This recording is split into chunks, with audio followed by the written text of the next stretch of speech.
আহলে হাদিসের সাথে কওমি আলেম ওলামারা কেন পেরে উঠছে না? আমাদের উপমহাদেশে আহলে হাদিসের সংখ্যা বাড়ছে না হানাফিদের সংখ্যা বাড়ছে?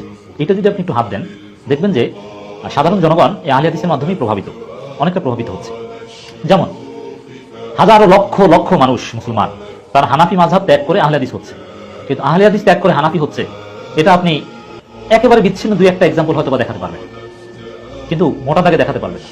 যেমন যদি এরকম হয় যে গত 10 বছরে 5 লাখ হানাফি আহলে হাদিস হয়ে গিয়েছে, কিন্তু কতজন আহলে হাদিস হানাফি হয়েছে এটা খুঁজলে আপনি গত 10 বছরে 5 লাখের বিপরীতে আপনি 5 জন পাবেন কিনা সন্দেহ আছে।